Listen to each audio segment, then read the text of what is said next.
Hello everyone, this is Fantasy-esque, and welcome back to ClanGen, the Warrior Cats clan generator game. Guys, I was so out of it last time. Like, staying away from ClanGen for a few days messed me up so much that not only did I forget our apprentices graduate at 12 moons, I'm pretty sure more than half the episode, thinking that they graduated at 10 moons. But also, I completely forgot that I usually keep my videos under 50 minutes, and I should have split the last episode up into 2 parts. Yeah, but I didn't. It was at 51 minutes, and I already uploaded it, and just before I clicked publish, it hit me that, wait a second, the video's over 50 minutes. I'm pretty sure I normally split it up at this point. It's the whole reason I cut my recordings into like various sections, but it was too late by that point, and I couldn't be bothered to go back and like split the recording up. So I kept it, and yeah, now I'm back to it.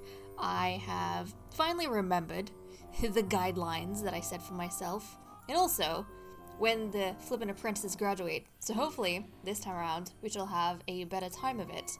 But yes, last time was very, very shocking because we had the death of Mistar and we had the rise of Lyristar, our new leader. So, checking their ages, the apprentices, this is going to be the 11th moon. We're just going to hit events in a second here. And then that means next episode, guys, not the last episode, next episode, they will be turning into warriors. So yeah, that was my bad. That was my blunder. But hey, good for you guys, right? You got more content, especially since I haven't been uploading the past few days. So yeah, you have a lot of stuff to get through. But let us go ahead and time skip to see how everyone is going to be dealing with, you know, having a new leader, having a new focus to be kind of more prey-centered, more food-centered, hunting. Even more under the leadership of Lyristar, and, you know, the aftermath of not having Mistar with us, and us having a population of like 10, which is the same as what we started with. Dark Pounce, Nectarrock, now is the time. Like, if there is a time for you guys to have kittens, it is now. But also, I don't actually know if a cat will have kittens with a cat they hate. I don't know. Relationships can be complex, but I'm not sure. Actually, I can just go and prevent kids for Poppy Paw and Plume Paw from the get-go. So I'm just gonna go ahead and do that, because we don't want unauthorized breeding, of course. So, okay guys, let us head over to events and see what happens. So we're gonna go ahead, time skip a moon. Okay, we have notices. With the heightened focus of the clan, 8 additional pieces of prey were gathered. Okay, so that is really good. We're already seeing some movement over here, and hopefully, I mean, Lyristar is hoping this is going to make him a bit more popular with the clan members who are unsure. At the gathering, Shade Clan's leader discusses a problem with a dog near their border. Lyristar is quick to volunteer Luminous Clan's warriors as reinforcement, even though we don't have any, should the need arise. And look at him! This is kind of his first moon as leader at the gathering, and already he's improving relations. So that is really good. And, guys! Dark Pounce announced that she's expecting kids. Surely it's not time to move into the nursery, though. I mean, we just got a medicine cat and a medicine cat. You know, if there was a time for her to have kittens, I feel like maybe it could have been when she was mediator and she wasn't actually going out and doing stuff. Because, like, we really need a medicine cat. A medicine cat was down for a while. I feel like Cloudy Snarl has been down for most of her career as a medicine cat. She hasn't been that active. And Dark Pounce, I mean, she started off on a rough note. Last moon was her first moon. She didn't find anything. She got sick. Now she's pregnant, though. And she's probably going to be moving in, if she's not already in the nursery. She's going to be moving to the nursery soon. So, we're not going to have a medicine cat, because Dark Pounce is going to be expectant and then recovering from her birth, so we might go through a period of some sickness. But population! Kittens! Kittens, this is exactly what we wanted. Nectarrock, I mean, hates it. I love how I asked the question literally before we skipped about whether or not cats that hate each other could have kids, and they answered me straight away within a click. They were like, yes, we can. So thank you for letting me know about that. But Slowfleck's yellow cough is gone. Right. I feel like Nectarrock would be very, very happy and pleased that at least his prophetic bloodline is continuing. And I think especially at a time like this, the clan would be quite stressed about their prophetic bloodlines, like the prophets would be, and we were talking about this in the last episode.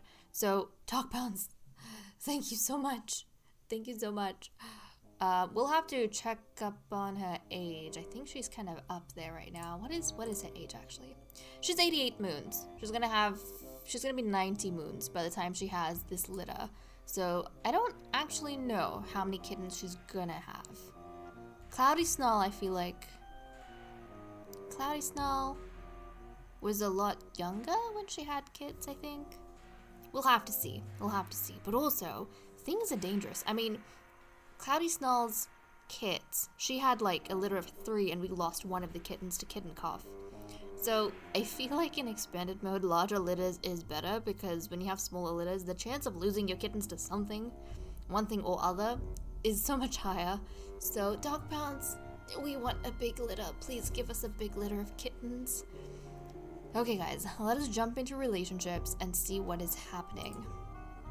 Okay, Poppy Paw sneezed on Bubbling Gale.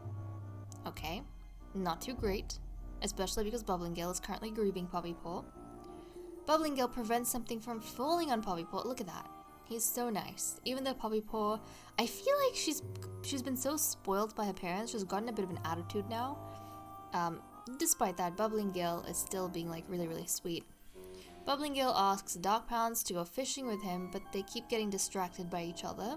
Oh, okay, so Bubbling Gale is spending some time with Dogpounds, which is really cute.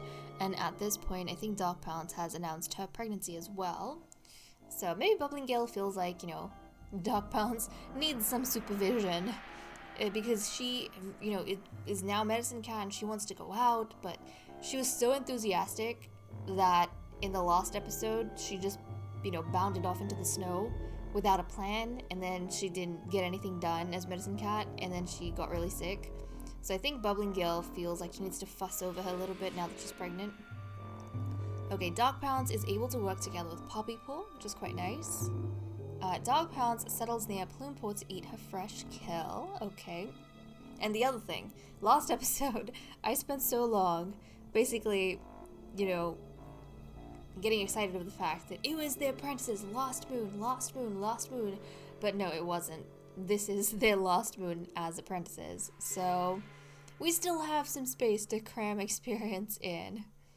Dogpounds admits a mistake to Lyrestar and asks for forgiveness. Okay, already this is really, really good. I think she's admitting her mistake about her first patrol to Lyrestar and how, she didn't really think that far ahead into how difficult the snow was going to be and ended up not getting anything done, but I think Lyrestar is kind of happy that she's being accountable. Okay, Lyrestar wishes to look more like Plume Paw. Okay, and the other thing, I think maybe Lyrestar, he's probably thinking that he wants to be, instead of, it could be that he wishes he was, younger and stronger, as strong as Plume Paw. I feel like right now Plume Paw is the up-and-coming warrior that everyone's kind of looking up to, right? His system may be a diamond in the rough, I don't know, but he is the shining beacon for the new generation of cats.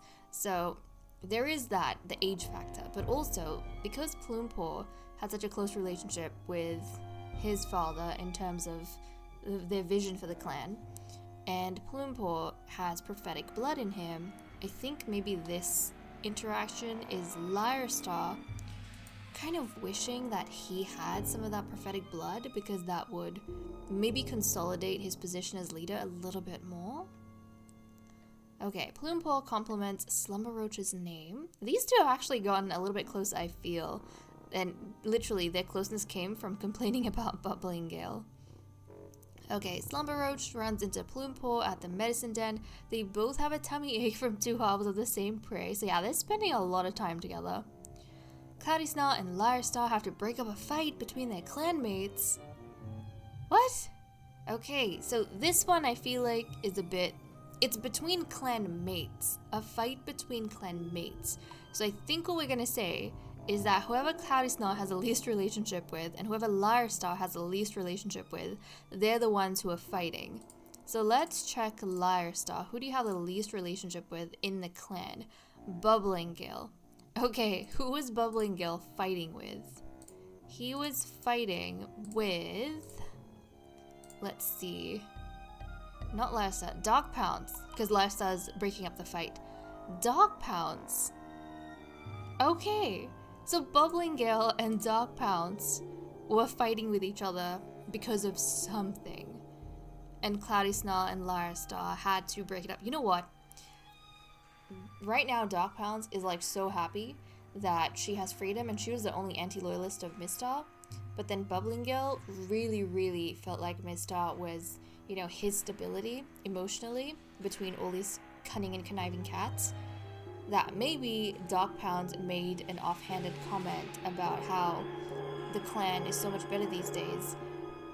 And I don't think Bubbling Gale took that well because he's still grieving. And that's why they got into a fight. And then the leader and deputy over here had to step in. Yeah. Cloudy Snarl, Slopefleck, and Grey Swipe had a nice talk while eating. Okay, that's good. Grey Swipe is the only one who gets Cloudy Snarl's joke. It is nice to see the she-cats hang out together, especially because they're in the minority. But very soon Poppy Paw will join their ranks.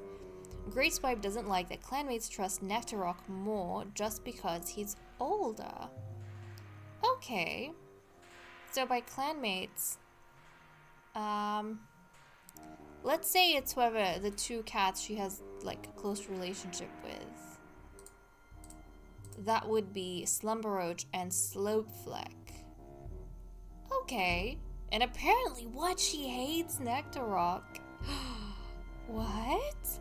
Okay, so Grey Swipe feels as though, yeah, she doesn't like that her mate and the third prophet Slopefleck, one of the few prophets, really, that she respected, but she did respect Mistar. But yeah, she has never really liked the second prophet. So it's kind of intriguing that, wow, okay, she doesn't like that these two, that they're so close to, or they trust Nectarrock. Because she doesn't. She's always kind of been suspicious of him. Okay, Grey Swipe asks Poppy Paw if there's something in her teeth. Yeah, Grey Swipe, I mean, she gets along well with Poppy Paw. I feel like Poppy Paw is more open to listening to Grey Swipe than her own mentor, even though her mentor is now leader. But, and I feel like she's not impressed by that. But I think Grey Swipe recently has been quite disappointed in Poppy Paw. Grey Swipe and Slumber Roach have been sickeningly lovey-dovey all day. Of course they have.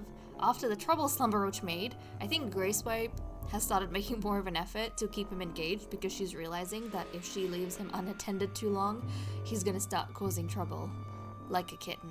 So yeah, she's spending more time with him and he's very happy because of it. Let's see, Nectarrock gets hit with waves of envy whenever Slumber Roach is laughing with friends. Oh, okay, Slumber Roach with friends. So I imagine this is Slumber Roach's friends?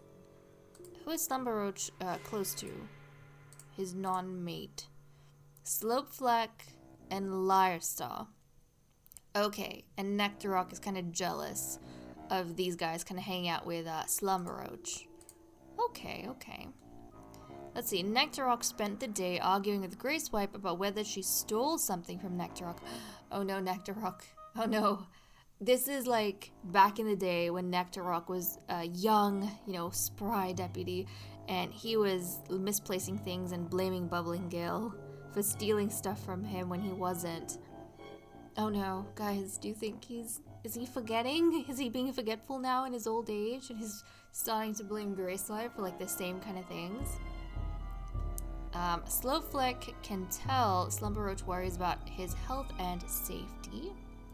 Okay, I mean, they were, I think, they had a close friendship. They were, in a lot of ways, each other's first loves, I think. Not for Slumberroach, actually. I think Slumberroach was Slopefleck's first love. But for a long time, until Grayswipe came, Slumberroach liked Slopefleck a lot more than the others. So that's kind of intriguing. But I feel like they've maintained a friendship ever since that, like, was over and done with. Ever since that stopped. Slopefleck and Plumepaw joke around about how bad the other clans smell. Okay. Poppypaw and Plumepaw learn a skill from each other they've been envious about. Oh, some training between the kittens. I mean, the adolescents. Some training. That's cute. I do like that. And Plumepaw has big plans for the day, but they're thwarted by Poppypaw doing something more important. Oh no. Okay. So I feel like, because this is, finally, appropriately, the final moon of them being apprentices, since they are 11 moons old right now, I think probably Plumepaw is the one who suggested that they learn, skills from each other that they haven't been able to so far. And then he was probably planning on doing like a prep test with his mentor, and he was all very excited about that. But then because Poppypaw hasn't made very much progress at all, the fact that she learned any skill probably took more precedent over Plumepaw's steady progress. So his sister learning one thing kind of outshone him learning all these things, and so he's probably a little bit upset about that. Okay, but it seems as though that's all we have for the relationships. I'm gonna cut the video here, and we're gonna move on to the cat list. We'll go ahead, see if anything's changed in terms of loyalties, and also, one of the cats hates another cat, and I need to see if any other hate ships have started, so I'll see you guys in a second. It is time for us to take a look at the cat list. But actually, guys, I realized that I didn't check the medicine den. So let's go and do that. And actually, Shade Clan, we need to try and befriend Lynx Clan. So we'll do that. Let's see how the medicine den is doing in terms of our log. Bubbling Gill was given Poppy as treatment for grief-stricken. Dark Pounce was given Tansy as treatment for shivering. Cloudy Star was given Poppy as treatment for grief-stricken. Okay, so Dark Pounce has been hard at work, including, fixing herself up. And I think her shivering's gone. We'll have to check on that, but she can work, which is good. But okay, back to the cat list. And guys, we have had a little bit of a change. So it seems as though the number of loyalists that Lyrestar has unfortunately gone down. Grayswipe has become turncoat. Has turned a coat? Yes. She is now one of the anti-loyalists. And, I don't know what's going on over here. I'm quite intrigued as to why this might be the case. I'm not sure, to be honest. I am not sure. I mean, we did bring in a whole bunch of prey last time. Or maybe not a whole bunch, a medium amount, which was good. And, over the moons, we managed to focus a bit more on hunting as well. So that hasn't been a concern, which kind of makes me wonder why Grayswipe is starting to question Lyrestar a little bit. Lyrestar being leader? I don't know. Maybe she has a problem with the appointments. We know that Grayswipe... Now, the only thing in terms of relationships that changed is that Grayswipe hates Nectarrock. But I don't see a connection between her hate for Nectarrock and Lyrestar being leader. So I don't know what he did to make her an anti-loyalist. Oh. You know what? Maybe I get it. I see a connection now. Sometimes the more I keep talking, the more, certain webs develop in my brain. Or I should say, strings to ideas or between ideas develop in my brain. And one is doing so right now. So Lyrestar and Grayswipe are mentors to Poppypaw and Plumepaw. Following the death of Mistar, Grayswipe has been more attentive with Plumepaw, and she has been helping him through his grief, but also through his training to keep that up, right? Now Lyrestar in the last episode, he pretty much decided that he was gonna give up on Poppy Paw. She's like barely making any progress. So he has stopped seeing a point in trying with her. He's giving her tasks to, well, not see her fail, but expecting her to fail. And now that he's suddenly become leader, his focus and his attention is elsewhere. He hasn't been giving any attention really to Poppy Paw's training or to making sure that Poppy Paw is okay emotionally. And Grace Wipe, she was disappointed in Poppy Paw and she was sympathizing with Lyrestar, but I kind of feel like maybe Grace Wipe thinks that being a leader right now is not what Lyrestar should be focusing on. He should be focusing on his apprentice in her final moon and getting her to become a warrior because the clan needs warriors. So I think that's where Grace Wipe's anti-loyalism is coming from. It's from the point of view of a mentor. Okay, glad we got that sorted. And also, I know Nectar Rock is kind of getting old and, he's accusing Grace Wipe of things and she's getting annoyed at him. But the fact that she hates him like I am, I don't know why she would kind of get to that point. She has been suspicious of him, or she was, back in the day when they were both quite young, but I don't know, guys. Why is she so suspicious of Nectar Rock? I have no clue. But why does she hate him so much? You know what? It could also be the fact, because Nectar Rock, he started feeling more pressure from Dark Pounds because he was kind of thinking that these other cats, like the she-cats, were putting a lot of pressure on him being a useless mate. And Dark Pounds picked up on that, and then she was feeling embarrassed of him. So maybe Grace Wipe and Cloudy Snarl have kind of gone back to this thing of, oh, look how useless Nectar Rock is as a retired elder. And we've lost, our leader. We have an even smaller number of warriors. Lyrestar has promised another clan warriors if anything happens to them when they go out and face the dog, or if they have the dog that they scented causing problems in the territory. Lyrestar has promised warriors from Luminous clan, but they don't have warriors. They have no warriors. So I think Grace Wipe feels as though even one more cat to help would have been useful. And she probably does not like the fact that Nectar Rock gets to lounge around when all of them have to work so hard. I think that is probably what's going through her mind. Okay. And in terms of age, Cloudy Snarl is 96 moons, and she managed to have a litter of 3. And her apprentices, they're not even adults yet. So Dark Pounds, hopefully she's young enough. I mean, she's gonna be 90. Maybe she'll have, 2 or 3 kittens. Hopefully she can have 3, but I guess we'll see. But these kittens, they are precious Dark Pounds. Precious, precious kittens. You are continuing the second prophet's bloodline. Oh, thank goodness. Okay, so that is all fine and well. And now we need to go through and actually see... Oh, before we go through what everyone's doing in the day, I want to jump to Slopefleck.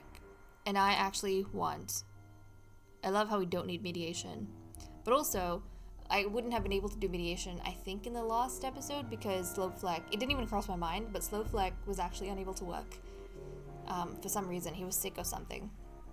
But I just quickly... Jeez, I bit my tongue. I just quickly want to throw Dark Pounds. I'm not going to do anything, but I just want to throw them here to, take a look at what's going on. So, Dark Pounds, her feelings, romantic feelings towards Nectar Rock has not changed since they were paired up. And I don't think her like has changed. She has begun to rely on him. And like we said, he's become a bit of a constant presence in her life. And I think she's made maybe some peace with that. Nectar Rock obviously did not, it's still now, it does not like that he's paired up with Dark Pounds. Even though he has also gotten used to her presence. But I think he really felt a push after Mistar's death. And, talking to Slopefleck and all of this, and kind of the both of them, I suppose, freaking out a little bit over the prophetic bloodlines, over the future of the clan. And I think it was actually maybe Nectarrock who kind of, you know, got it in his head that we have to have Alida now. Like, I know I can't stand her, but for the sake of the clan's future, we need more kittens, we need more population, we need our prophetic bloodlines. So he kind of gave in. He went to comfort her, and now, you know, we're expecting kids. So I think that's what is happening. Although now that, you know, the reason they were together has been fulfilled, I'm wondering if they're going to break up or if they're going to stay together. I mean, if anything, now would be the time for Nectarrock to break it off, right? So I don't know, guys. I don't know. That's the only reason they were staying together. And actually, if you look at their relationship, for Nectarrock, even his like romantic like for her has gone down. It used to at least be 2 before, but it has gone down. So I feel like he might kind of be ready to break it off now. It's like he you know, he made his sacrifice. He doesn't have to do anything else. But okay, guys, let's go ahead and take a look finally at what everyone's doing for the day. So Lyrestar knows he'll be picked to go to the gathering. Yes, you will, because you are the leader, Lyrestar. You're the one who has to go ahead and address everyone. Okay, Cloudy Snarl is craving the taste of bud. And you know what, guys? You know what this is making me think of? I don't know if you remember, but when we started this series with Luminous Clan, in the beginning, what Mistar liked to do was actually climb trees and pretend he was scouting, but he was actually just playing around. And I feel like the fact that Cloudy Snarl is craving the taste of bud, maybe she's remembering that, and she's remembering perhaps the buds he used to bring back as fresh kill from hanging out and playing in the trees for his mate Cloudy Snarl. Okay. Dog pounds. So a kitty pet rolling around a 2-leg garden. Slowfleck is waiting for Lyrestar to return to camp. Well, that's cute. He's waiting for his mate to come back, and the leader, of course. Slumberroach hopes the deputy won't assign him to the next patrol. Okay. I wonder, does he want to spend time with Gracewipe? Is that why? Bubbling Gale can't wait to take a nap later. Yeah, he's still grieving. Gracewipe is feeling perplexed. Okay. I think she's feeling, I think Gracewipe is feeling perplexed at the fact that Lyrestar is putting more focus on, like, being leader, and he's thinking about the gathering instead of, you know, giving attention to Puppypaw. It's like a lost moon his apprentice. So I think Gracewipe is confused at his priorities. Puppypaw gets lost on patrol. See, look at this. Look at this. I feel like this is proving Gracewipe's point even more, that Lyrestar is not balancing his leadership with being a mentor very well at all. I think this kind of proves it. Plumepaw wonders how Slumberroach is doing. Okay, so he's kind of noticed that Slumberroach doesn't really want to go on patrol. And you know what? I wonder if Plumepaw, because he's kind of attentive, right? Like, not attentive, he's observant. His sister's attentive. I think Plumepaw is kind of picking up on the fact that maybe Slumberroach is acting this way because the apprentice's naming ceremony is coming closer. They're going to be, warriors soon. And Slumberroach was supposed to train their sister Brightpaw, who could not participate in her own apprentice ceremony, even though she attended because she was very sick and she was dying. And, she passed away after the apprentice ceremony for Plumepaw and for Puppypaw. So I wonder if Plumepaw is thinking that Slumberroach is feeling down because we're going to have a ceremony in the next moon, and he's going to be thinking about the apprentice he couldn't have and the apprentice who couldn't become a warrior. Maybe that's why he doesn't want to go on patrol, because he's feeling gloomy. Oh my goodness. Okay. Nectarrock is craving the taste of rabbit. And, you know, Greyswipe is going to be even more annoyed at him because he's tasting, well, not tasting, but, you know, craving something so luxurious when he's not doing anything. Everyone else, they're the ones who are going to have to go out and hunt. But okay, guys, I'm going to cut the recording here. We're going to dive back and see what happens during patrols. Is it me, or is our patrol getting smaller in size? Nope, I think we have... Actually, I don't know. I think last time we had a patrol of 5 as well. Yeah, and then we had the medicine cat. Okay, okie dokie. Our current prey is 113.5, and we need 24.5. So, Dog Pounce, let us go ahead, send you out on patrol, and this is probably going to be the last patrol she goes on before she becomes medicine cat den bound. You know, in the nursery bound. Okay, let's go out. Hopefully this time around she has a better time of it. It is New Leaf, so hopefully it won't be as disastrous as her trip in Leaf Bear. Let's go on patrol. With New Leaf having won against the snows of Leaf Bear, it's far safer to go gather juniper needles from the trees. Proceed. Even evergreens make sure to send out new leaves and New Leaf, and Dog Pounce snips off the new, still soft needles. Whilst taking them home, Dog Pounce notices a freshly fallen branch, new bright green oak leaves rustling in the gentle breeze. She spares a moment to gather some. So juniper and oak leaves were gathered. So she did manage to have a useful patrol just before she becomes nursery bound. And finally, we have our last patrol, which is going to consist of, I think, the same crew actually we had in the last episode. Plumepaw, Poppypaw, Greyswipe, Slumberroach, and Lyrestar. So this is actually going to be the last patrol that these guys go on as apprentices, and we are going to check to see like how the experience is going in a second here. This is the time to see who kind of, you know, shines, and also the last kind of moment to cram as much as possible in. And I just want to quickly check my settings, which is fine, I think. Yes, disable experience-based apprentice graduation. I'm kind of paranoid about that ever since I screwed up in the last clan that I played. I'm a little bit paranoid about it. But okay, let's go on patrol.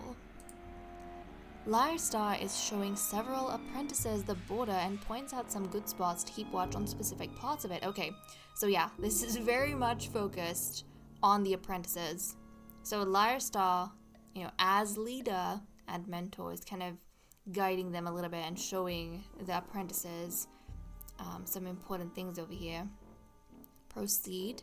Lyrestar just can't deal with those mouse-brained apprentices today. He's had to stop Plumepaw from crossing the border twice now. He orders them all back to camp, scolding them along the way. Okay, so that was a bit of a disaster. I don't know how these guys would have gone in terms of experience. It seems as though Plumepaw was like a bit too enthusiastic, and Lyrestar was kind of annoyed by that. I feel like he's been quite overwhelmed lately. Not overwhelmed. I think he's been a bit scatterbrained lately. He did try, but, you know, he does try, but I feel like he's doing things half-heartedly. It's like he's got his paws in too many things at once. But we'll see how much the cats managed to soak up from that. And you know what? The fact that Lyrestar was trying to deal with the two apprentices, I think maybe Slumberroach might have distracted Greyswipe and was probably trying to spend some time with her away from the apprentices, which is probably another reason why Lyrestar was having a hard time handling the two apprentices. Okay, so our patrols for the day are done. Unfortunately, we didn't manage to find any food, but that's okay. We're not dying for food just yet. Thankfully, we have not, since we started, we have not had to deal with starvation, which is really good. And I feel like population control is a big part of that. But I want to quickly check the experience of our kittens. So Poppypaw, she has 44 experience, and her brother has 55! Look at that. Like, she is still considered a trainee. Yeah, she's still considered a trainee. Her brother is prepared, however. He's prepared. I'm so proud of Plumepaw. I am so proud of him. He's prepared. His father would be very proud of him as well. And you know, guys, I'm actually so excited to see how these two look as as warriors, as adults, and what name they're gonna have, and also how their training and their relationship with their mentors, like how that will have influenced them. I'm so excited to know. I'm just like, I'm dying. But also, I think the fact that Puppy Pool, you know, a she-cat, we're gonna have a she-cat in the clan, is very, very good for us because of population. Like, we have way more males than we have females. We have 10 cats and we only have now 4 females. Cloudy Snarl, Dark Pounce, Grey Swipe, and Puppy Paw. So yeah, we are vastly outnumbered by the boys. So I am actually very happy that we'll be having a she-cat pretty soon. But okay guys, with that said and done, I am going to leave off here. Thank you so much for watching. I hope you all enjoyed, and I will see you all next time. Bye bye.